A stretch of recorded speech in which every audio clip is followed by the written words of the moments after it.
Então nós vamos hoje continuar estudando essa série do livro Eventos Finais. Hoje vamos falar de dois eventos, a sacudidura e a chuva serôdia. Nós acreditamos que são dois eventos importantíssimos, estão intimamente ligados. E é muito importante que a igreja compreenda esse momento que já estamos passando e que vai se intensificar. Esses dois termos, sacudidura e chuva serôdia, são termos tirados da vida cotidiana agropastoril dos dias dos profetas, já que a Bíblia, uma boa parte dela, foi dada o seu conteúdo para homens que viviam nesse contexto. A gente vai continuar nessa série de 8 eventos. O livro Eventos Finais, seria muito bom que você desse uma estudada nesse livro. Esse livro é uma seleção das principais citações que tratam dos últimos eventos que marcam essa história do povo de Deus e da humanidade nessa terra. Nós tentamos aí meio que organizar em 8 eventos que irão estar acontecendo, não necessariamente nesta ordem, mas que vão estar acontecendo. O primeiro evento que nós já estudamos aqui foi sobre os decretos dominicais, as leis dominicais, como elas serão colocadas e como isso vai interferir na vida da igreja. Hoje vamos continuar com os próximos 2, que será sacudidura e chuva serôdia. O texto bíblico, então, da mensagem de hoje, Joel 2, verso 23, diz assim: Alegrai-vos, pois, filhos de Sião, regozijai-vos no Senhor, vosso Deus, porque Ele vos dará, em justa medida, a chuva, fará descer como outrora a chuva temporã e a chuva serôdia. As eiras se encherão de trigo, e os lagares transbordarão de vinho e de óleo. Versículo agora 28. E acontecerá depois que derramarei o meu espírito sobre toda a carne. Vossos filhos e vossas filhas profetizarão, vossos velhos sonharão, e vossos jovens terão visões. Até sobre os servos e sobre as servas derramarei o meu espírito naqueles dias. Mostrarei prodígios no céu e na terra, sangue, fogo e colunas de fumaça. O sol se converterá em trevas e a lua em sangue, antes que venha o grande e terrível dia do Senhor. E acontecerá que todo aquele que invocar o nome do Senhor será salvo, porque no monte Sião e em Jerusalém estarão os que forem salvos, como o Senhor prometeu, e entre os sobreviventes, aqueles que o Senhor chamar.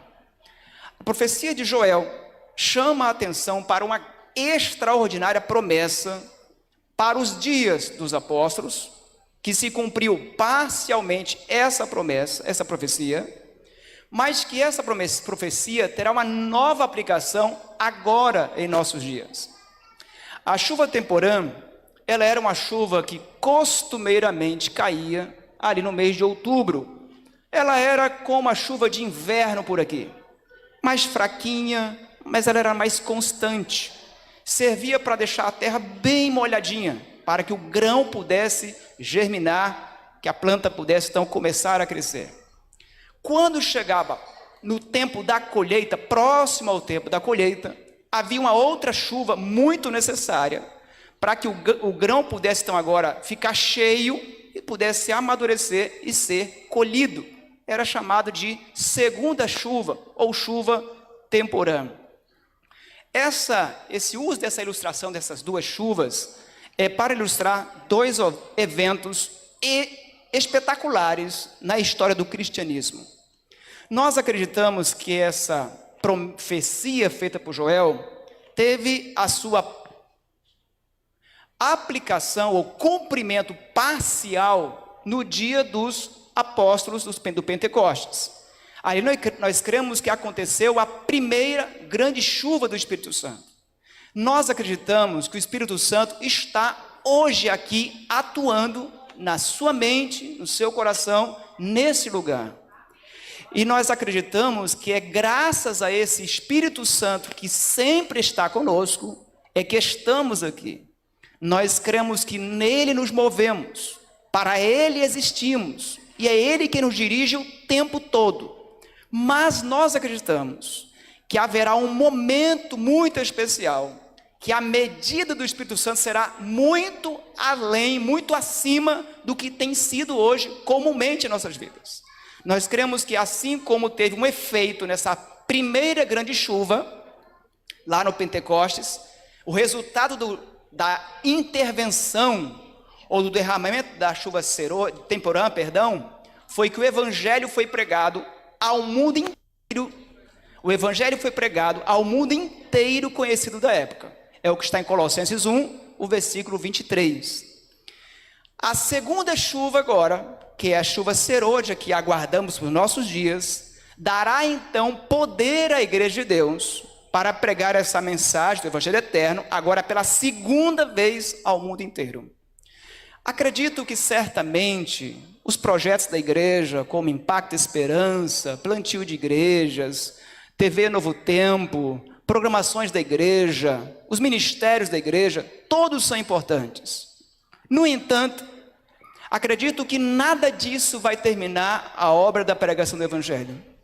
Acredito, irmãos, que unicamente pela intervenção direta de Deus, com a chuva serôdia, é que vai tornar possível finalmente terminarmos a obra da pregação do Evangelho eterno ao mundo inteiro.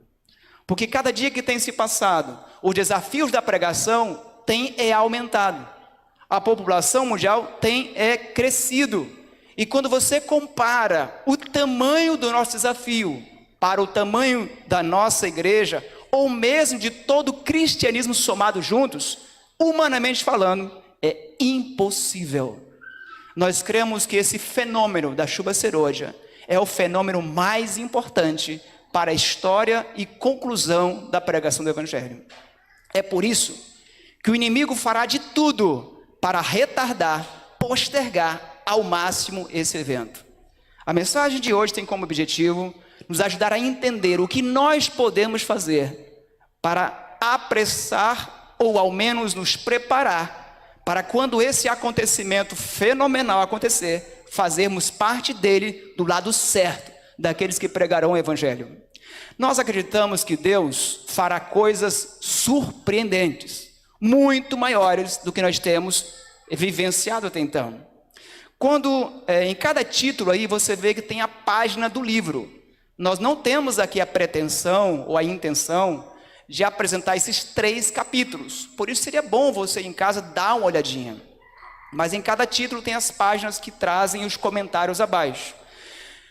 A revelação de Deus nos mostra que nos últimos dias, muita gente vai abandonar a igreja querida de Deus. Muita gente querida que nós amamos, e eu espero que não tenhamos aqui no nosso meio hoje pessoas que vão abandonar a fé e não vão resistir. Eles vão acabar deixando espaços vagos na igreja e muitos nunca mais irão voltar. Acreditamos que gente que hoje aparentemente é gente tão incrível, grandes estrelas do cristianismo, irão apagar e nunca mais serão vistas. No entanto, Deus já tem pessoas escolhidas nesta igreja e em outras igrejas também, que Deus fará eles brilharem exatamente quando a noite da perseguição e da apostasia forem mais escuras. Quanto mais escura é a noite, quanto mais crítico é o momento, é aí nesse instante que os fiéis mais brilham e mais aparecem, como foi em Babilônia, como foi em outros tempos também. A igreja, através desses homens e mulheres cheios do Espírito Santo, eles farão coisas extraordinárias. E aquilo que a igreja não fez em tempos de paz, pela sua preguiça ou pela sua indiferença, a igreja então fará agora em plenos tempos de crise, perseguição e guerra. Vale lembrar que esse contexto já terão decretos circulando em todas as partes do mundo. Os decretos nunca vão impedir a mensagem, pelo contrário, darão mais visibilidade à mensagem do Evangelho eterno, porque o Evangelho é Cristo. Muitos crentes que hoje estão afastados retornarão a esta igreja. Aqueles lugares que ficarão vagos por crentes que estão hoje, crentes que não têm uma vida ativa com Deus, crentes que hoje não vivem um cristianismo visto e ouvido, crentes que não conseguem ter uma vida ativa, em que prega aos olhos e ouvidos, aos olhos porque eles vivem a mensagem, e aos ouvidos porque têm a mensagem certa para falar.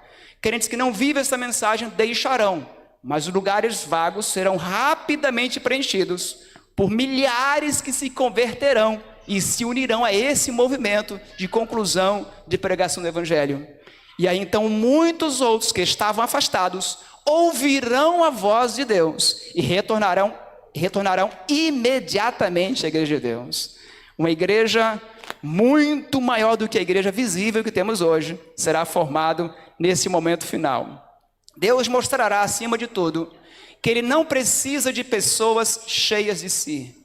Nós devemos, e é muito importante que procuremos ter conhecimento, ter instrução, ter formação. Mas Deus não precisa de homens e mulheres que se julgam muito conhecedores ou detentores de todo conhecimento. Deus revelará ao mundo que o que Ele sempre dependeu foi de homens e mulheres cheias do Espírito Santo e esvaziados de si mesmos, para que Deus possa enchê-los com seu poder. Anjos, inclusive, se unirão a esta igreja e nós concluiremos a pregação do Evangelho no mundo todo. Anjos de Deus, em forma humana, se unirão aos pregadores e missionários e a obra será finalmente concluída. Isto é bom, isto é maravilhoso, porque mostra que Deus cumprirá a promessa da pregação do Evangelho com a interferência humana, com a participação humana ou não. Deus fará os seus anjos, que não precisariam fazer esta obra, cumprir uma obra que milhares de seres humanos negligenciaram. O problema é que os anjos não deveriam fazer essa obra. Os anjos não precisam de salvação. Os anjos não precisam de fé. Eles já estão salvos, eles já estão cheios de confiança em Deus.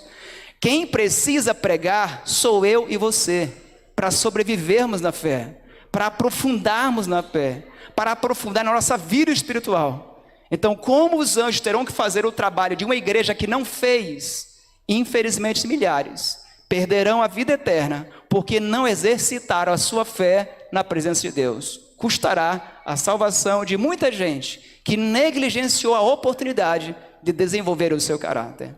Nós pregamos o Evangelho, não é porque Deus depende disso para Jesus voltar. Não, nós pregamos o Evangelho porque nós dependemos disso para nos preparar para a volta dele. Pregar o Evangelho é uma obrigação, mas é um privilégio. E ai de mim e de você, se não pregarmos o Evangelho. No entanto, antes que aconteça a chuva serôdia, um evento importantíssimo precisa acontecer. Difícil, doloroso, mas necessário. A sacudidura. A sacudidura, eu não sei quantos aqui já viveram na roça, como eu.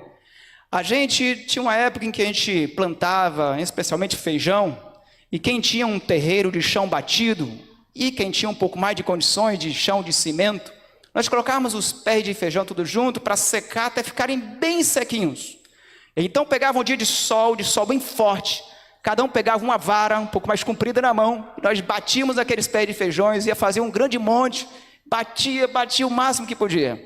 Quando a gente sentia que já estava tudo ou quase tudo debulhado, tirávamos a parte mais grossa de cima, colocávamos numa peneira, e quando o vento não estava tão forte, nós jogávamos para cima e o vento ajudava a separar a palha do grão. E com cuidado, a gente fazia isso para não perder muitos grãos. Mas o fato é, o vento e o processo de sacudir eram necessários para separar a palha do grão.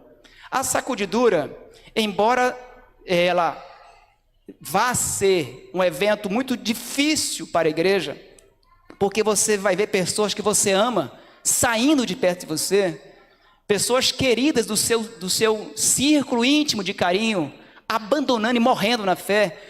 Embora isso vai ser difícil e doloroso para nós, no entanto vai ser necessário para separar crentes prontos para a chuva serôdia e crentes que estão atrapalhando que a chuva serôdia se manifeste. Por isso, ela, embora seja difícil, vai ser necessária.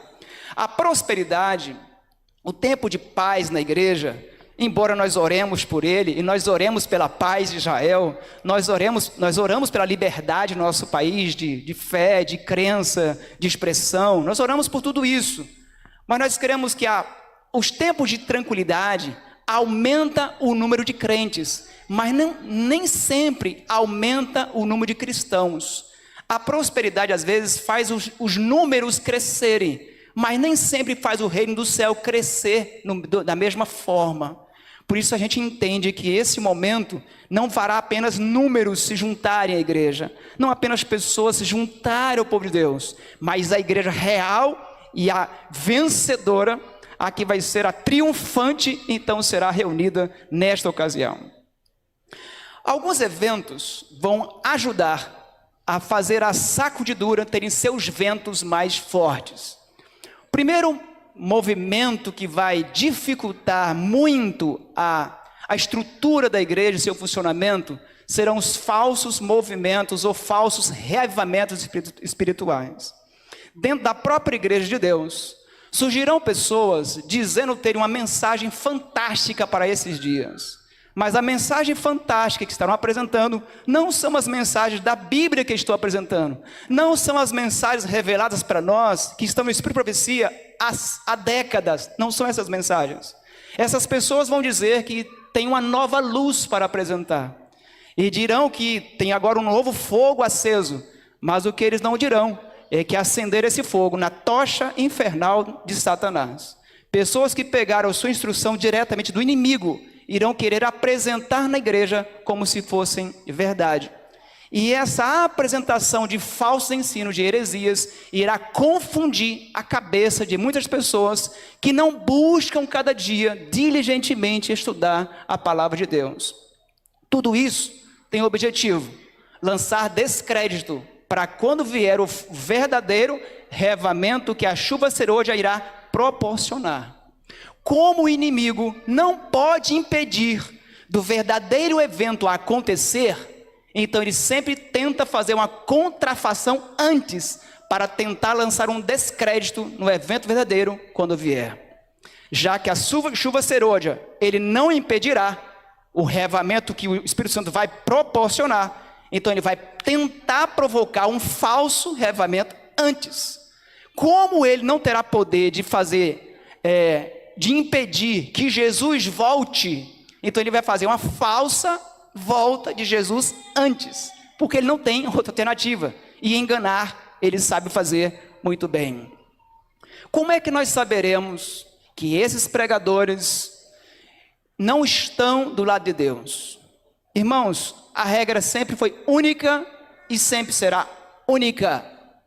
A única forma que eu e você temos de estar seguros nos últimos dias é cada vez mais estudando e nos agarrando à palavra de Deus. Pegue este livro, gaste tempo, estude, busque compreender os rudimentos fundamentais da fé.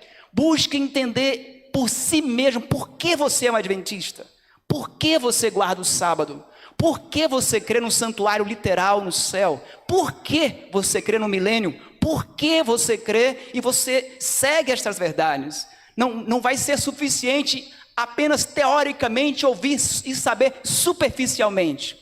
As crenças controlam a gente, mas as crenças são construídas em cima de emoções, mas em grande parte em cima de raciocínio que Deus te leva a uma conclusão. Os cultos desses falsos reavivamentos, eles serão muito envolvidos com milagres, muitas cantorias e muita emoção. Mas a Bíblia vai ser colocada cada vez de lado. A tendência daqui para frente é termos cada vez mais pregadores que mais se identificariam como comediantes de stand-up do que verdadeiros pregadores da palavra. A tendência cada vez mais que passar é termos pessoas mais e mais preocupadas em manter os irmãos calmos e tranquilos, porque Deus vai cuidar de você, nada vai lhe acontecer que vai tirar você do céu. A tendência cada vez mais é ter pregadores com menos coragem de advertir a igreja e pregar para ela o que ela precisa e ouvir, mesmo que não queira ou não ache necessário saber. Por isso que a gente precisa, por nós mesmos, buscar a palavra de Deus, porque um outro grande engano já está a caminho.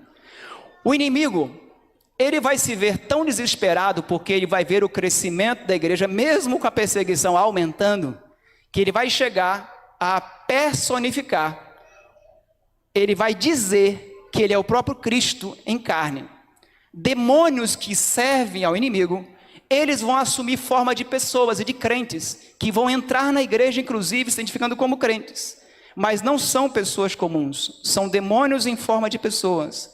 Esses demônios, inclusive, estarão inseridos em vários encontros e reuniões importantes do país e da nação, tentando conduzir os ventos e a direção para onde eles querem. Mas assim como os anjos do inimigo irão trabalhar, Deus também colocará em campo seus anjos. Anjos de Deus, em forma de pessoas que você nunca viu, também estarão dentro da igreja de Deus. E esses anjos apresentarão os argumentos da palavra de Deus. E nós saberemos exatamente de que lado está a verdade. Mas só vai saber quem buscar cada vez mais conhecer a verdade. Deus, ele não vai deixar que o mal triunfe, porque o fim do mal já está escrito. No entanto, aquele que está em pé, estude e vigie, porque senão os enganos serão tão bem feitos, que vai enganar, se possível, você e eu. Mas eu espero que isso não aconteça. Pessoas que morreram defendendo a causa do inimigo serão falsamente ressuscitados. Imagine grandes ícones que trabalharam para o inimigo, andando em forma humana e aparecendo nas redes sociais, na TV, e você diz, mas não é possível? E essas pessoas apresentando um conhecimento extra-humano. Isto vai impressionar muita gente. Imagine o próprio inimigo dizendo, eu sou o Cristo, e você vê-lo ali em corpo, falando as palavras que Jesus pregava no Monte das Oliveiras, com a sua voz suave e com sua mão estendida, abençoando as pessoas. Imagine isso tomando conta do noticiário dia e noite. E ele mesmo dirá, eu já vim. E o mundo inteiro ouvirá a proclamação, Jesus já veio, aqui está Jesus. O inimigo então vai buscar afastar mais e mais as pessoas, dizendo que ele é o Cristo. Além disso, dessa forma de Cristo, que ele sabe como Jesus veio aqui, ele conhece as palavras de Cristo, ele sabe como fazer uma simulação, ele também em alguns momentos adotará a mesma aparência que ele é apresentado no Apocalipse, uma aparência gloriosa, uma aparência poderosa, como o Apocalipse apresenta. Isto vai convencer muita gente, multidões serão arrastadas. Como negar isso? Se não bastasse, o falso Jesus fará milagres e curas diante dos nossos olhos. Mas como assim? Como é possível ele fazer curas? Na verdade, não serão curas genuínas. Como nada que ele faz é genuíno. Ele então vai com seu poder do mal lançar sobre as pessoas doenças, na sua mente e no seu coração. Mas quando ele quiser, ele vai retirar essa impressão das pessoas e elas ficarão curadas diante dos olhos estupefatos da multidão e do povo de Deus.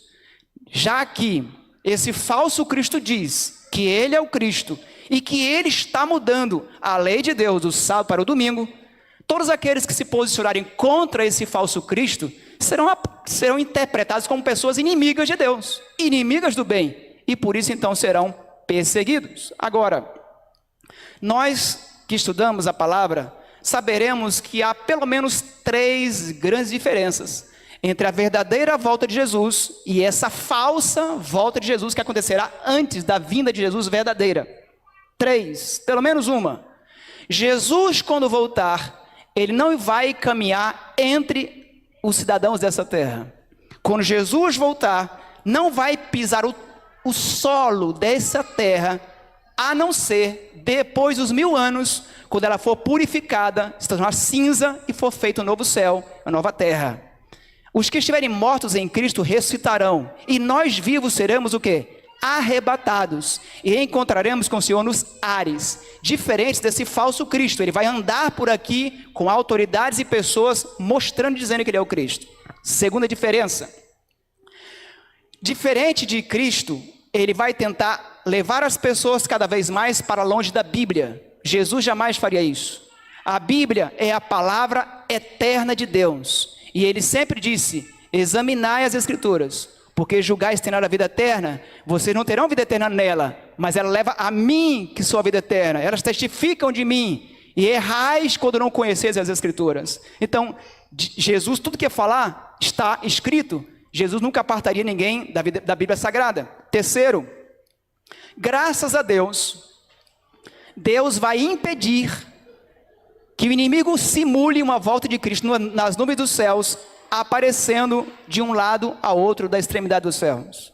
O inimigo não tem o poder da onipresença. Só Jesus terá o poder de aparecer nas nuvens dos céus e todos os olhos o verem ao mesmo tempo, porque Deus é onipresente. Graças a Deus, que Deus vai impedir esse engano, porque você já parou para pensar, se isso acontecesse, como seria difícil para o nosso coração que aguardou tanto esse dia chegar. E isto acontecer diante dos nossos olhos, seremos poupados disso aí. Quero recapitular aqui 5 passos da sacudidora, que você precisa estar atento. O inimigo não tira ninguém de uma vez da igreja. O primeiro passo que o inimigo sempre adota é fazer uma pessoa começar a dar muita atenção a falsos ensinamentos de falsos profetas e falsas igrejas. Fique muito atento. Quando você vê qualquer uma verdade aparentemente nova, consulta se outras pessoas também já conheceram essa verdade. Deus até pode revelar novas verdades, mas nenhuma delas virá fora da Bíblia. É importante você estar atento a isso. Segundo passo que o inimigo vai fazer com adventistas é afastá-los dos testemunhos do Espírito de Profecia. Por que para nós é tão importante os livros do Espírito de Profecia? Porque elas nos apresentam visões do futuro. Quem olha para o futuro com os olhos do testemunho do Espírito de Profecia, ele enxerga mais longe, ele enxerga melhor.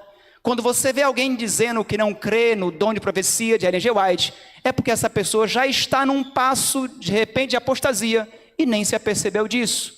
E se você quiser, pergunte a ela qual livro que ela não concorda, e de qual livro ela discorda. Provavelmente, ela nunca leu nenhum livro. Não sabe nem do que está falando, provavelmente. O terceiro passo. O inimigo, então, levará as pessoas a questionarem os pontos vitais, crenças fundamentais desta igreja. Eu concordo que existem crenças que nós pregamos e acreditamos que são, às vezes, um pouco difíceis de entender. Mas deixa eu lhe dar um conselho. Antes de você querer duvidar de qualquer crença, tente compreendê-la. E quando você não conseguir compreendê-la, tenha paciência. Foram crenças construídas com muitos dias, horas e milhares de pessoas em todo o mundo, orando, estudando e buscando a verdade como você. Não seja arrogante de achar que você é a única pessoa do mundo capaz de entender um assunto, quando todos os demais não conseguem compreender. Quando Deus tem uma verdade a revelar, Ele não vai revelar toda a verdade para uma só pessoa. Ele também não espera que você compreenda tudo, mas que você partilhe e tenha humildade de aprender uns com os outros também. Quarto e penúltimo passo. O inimigo lançará agora uma dúvida geral sobre tudo o que a Bíblia ensina. E o último passo, tirará essas pessoas da igreja e os colocará em rebelião aberta contra a Bíblia. Ninguém se rebela contra a Bíblia de um dia para a noite. Tudo é uma questão de passo a passo na direção falsa. Qual é, então, nossa maior necessidade hoje? A maior necessidade minha e sua hoje da igreja é experimentar o verdadeiro reavivamento espiritual na mente e no coração. Reavivamento é uma ressurreição da sensibilidade espiritual da nossa vida. Ela é interna. Reforma é uma mudança que acontece no nosso exterior. Palavras, gestos, atos, roupas, comidas, lugares que frequentamos, estilo de vida. Reavivamento e reforma precisam andar juntos. Se você der muita ênfase no reavivamento, sem a reforma, a tendência é você ficar uma pessoa muito de teorização, só na teoria, só conversa mole, uma tendência a ir para o liberalismo. Quando você também dá muita ênfase só na reforma, a tendência é você ficar muito legalista, xiita, crítico. Então, assim, é uma questão de nós vivermos sempre à altura da luz daquilo que nós sabemos. Quando é que vai ter a chuva serôdia? Quando a maior parte dessa igreja estiver consagrada a Deus e ao serviço de Deus. Deus, então, vai derramar essa chuva serôdia sobre esta igreja. Mas isso não acontecerá enquanto a maior parte dessa igreja não souber, por experiência própria, o que é viver cada dia com Deus e pregando o evangelho. A maior busca do meu ministério não é batizar centenas, embora eu queira.